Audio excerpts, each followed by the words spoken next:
Pumas consigue una victoria viniendo desde atrás en donde no fue su mejor partido, pero todavía destacaron más lo de Monterrey, que con semejante plantel, no sé por qué rayos no hay variantes tácticas, cambio hombre por hombre, de repente experimentó con una formación que al principio me pareció muy sensata por el tipo de jugadores, pero que no supo guardar o mantener una ventaja y mucho menos. Ya en los penales, los 3 fallados, los 3 cobrados al mismo sitio y es una locura. Resultado, Pumas despide a Monterrey y eso sí, con un Julio González inconmensurable. Fue una locura, pero bueno, ahorita lo analizamos tácticamente. Antes te dejo el top de los mejores y los peores jugadores que nosotros elegimos en este partido. Chécalo bien. Vamos con lo mejor, en donde ponemos a Jordi Cortizo, José Caicedo y Julio González, 1 de Monterrey, 2 de Pumas. En lo peor ponemos a Pablo Benevendo, Roberto de la Rosa y Germán Berterame, 1 de Pumas, 2 de Monterrey. Pasamos a lo táctico, te explico. Pumas inició con un clásico 4-2-3-1, mientras que Monterrey fue a la inversa, un 4-1-3-2, en donde, entre comillas, como lo mencionaba, era una alineación que podría funcionar, teniendo aquí al Corcho, digamos, Estefan Medina, Moreno, entre comillas sonaba bien, Eric Aguirre y Gerardo Arteaga subiendo para dejar una especie de línea de 3, marcar a un solo jugador y entre comillas aprovechar las bandas ya que digamos que tenías hasta 2 elementos y siempre un desahogo con 2 nueves. ¿Cuál fue el resultado de todo esto? Que en el primer tiempo se anularon cañón. Eso sí, se vio un poco mejor Monterrey por dichas situaciones en el primer tiempo. ¿Qué sucede con esto? Que Memote se salía mucho de su zona para tratar de ser un jugador que apoyara, ya que desde mi perspectiva hay un error terrible en poner a Rubalcaba por la derecha y a Chino aquí.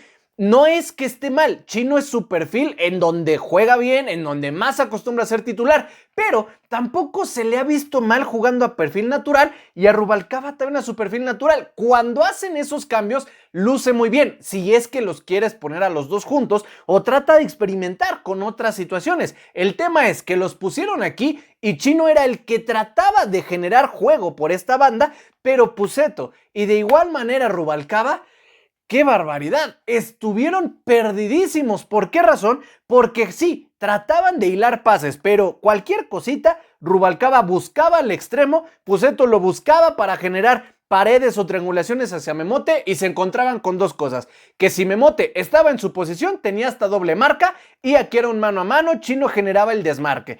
O si trataban de buscar a Memote, pero él no estaba en su zona, entonces Rubalcaba buscaba profundidad, pero Pusetto quería generar, digamos, un avance individual, entonces no tenía con quién desahogar, ya que Memote se botaba para generar juego y ahora le daban balones al espacio a Memote y al no tener apoyo, lo que resultaba era tiros así, de primera, y en algunos casos los intentó, le funcionó, trató de generar cambios, pero aquí sí se toparon, más que no estuvieran jugando bien, no había coordinación. Por el otro costado, Chino era el que generaba profundidad y aquí no se entendían cómo repartirse el área y si Chino llevaba, casi todos se iban al primer poste y de repente el tercero estaba bastante alejado tratando de recuperar alguna de esta zona muerta.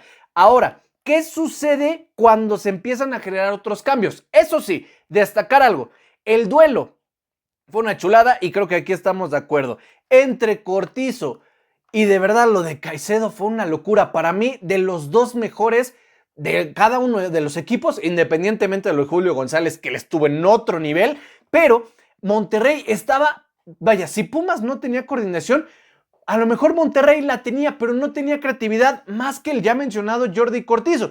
¿Por qué razón? Jordi estaba detrás de los 9, de la Rosa y Berterame, al tener una opción de triangular o siempre abrir hacia los costados, porque te llegaba tanto Maxi Mesa como Ochoa, tratabas de generar espacios y entre comillas repartes juego y suben. Y más o menos tenían una intención de repartirse el área con una especie de distribuyo juego, Cortizo sube y hasta 3 opciones de remate. Aquí destacar también lo de Natán Silva y lo de Licha Magallanes sensacional, porque incluso de repente tenían marcas de hasta 3 jugadores y entre ellos 2 se la rifaban, son sensacional. O Julio, cuando intentaban tiros de media distancia, también estuvo muy bien en el partido. Pasa que no había una coordinación tan buena Porque al tener aquí a 3 elementos, pero a Jordi siempre recargándose o ser el único que buscaba profundidad, casi siempre iba por el centro. ¿Qué hacías? Partías naturalmente a los delanteros, pero entre Berterame y De La Rosa no se hizo ninguno para repartirse el área. Y obviamente Pumas compactó un poquito más sus líneas y hasta ahí. Ahora, por el otro costado, en el medio campo, aquí era donde la verdad lo del corcho estuvo sensacional. Jorge Rodríguez recuperaba balón, buscaba de inmediato a sus laterales o a sus extremos y otra vez una especie de círculo vicioso en el primer tiempo. ¿Qué sucede en el segundo? Cuando de repente Monterrey se suelta un poquito y empieza a jugar más, obliga a que Pumas, fiel a su estilo, se empezara a defender con una especie de 4-4-2 cuando Monterrey ya atacaba, cruzaba medio campo y todavía se replegaba más. Pumas recuperaba el balón y nuevamente regresaban al 4-2-3-1 y Monterrey al 4-1-3-2.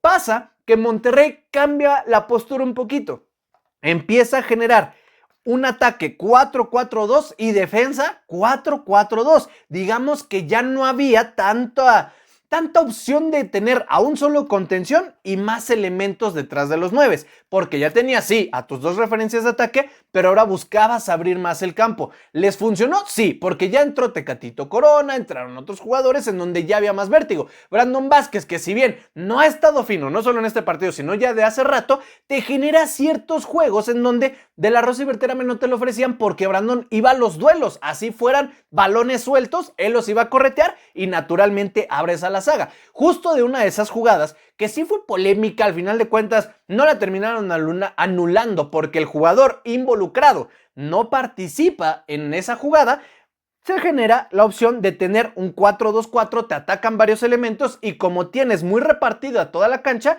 un centro pasado le cae a Tecatito y la termina definiendo bastante bien. Ahora, hasta ese momento Monterrey ya había generado cambios.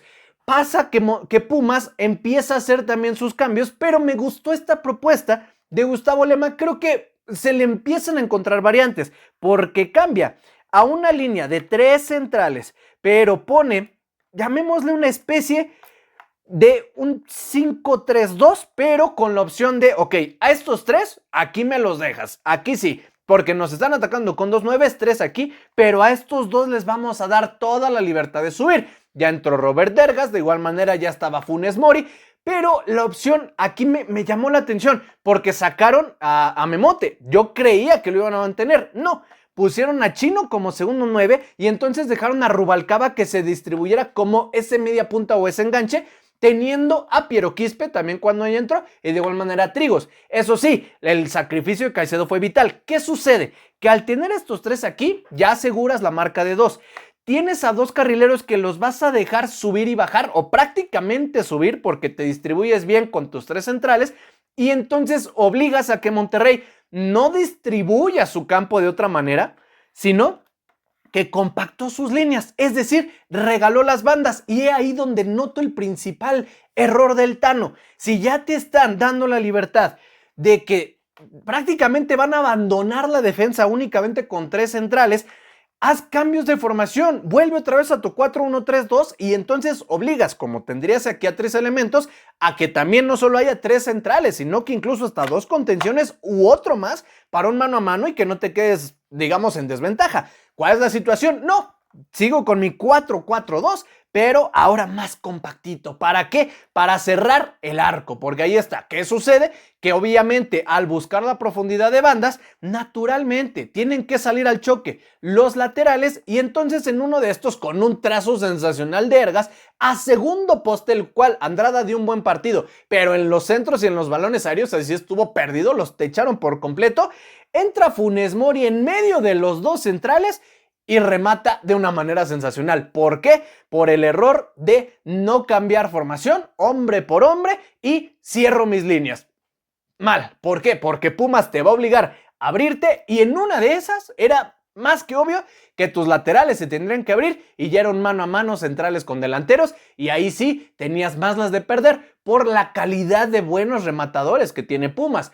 Así se termina el partido y los penales fue una barbaridad. Monterrey, los 3 penales que tiró, los 3 los falló, los 3 los mandaron a la misma zona y eso sí, Julio González, una chulada, pero ahí te encargo, el penal de palanca de Robert Dergas al final, es una locura y confirma que Pumas, como segundo y con un sustito para ambos equipos, porque Monterrey y Pumas eran los favoritos para avanzar por encima de Austin, y resulta que Austin avanza de primero, Pumas de segundo y terminan despidiendo a Monterrey, el cual creo que confirma un fracaso y ojalá que no sea algo determinante para que Tano salga de la institución, pero creo que sí es un resultado que va a terminar definiendo mucho la situación del técnico de Monterrey. Es lo que nosotros notamos. Si tuviste algo más que no hayamos comentado en este análisis o quieres agregar algo más, por favor, todo escríbelo en los comentarios.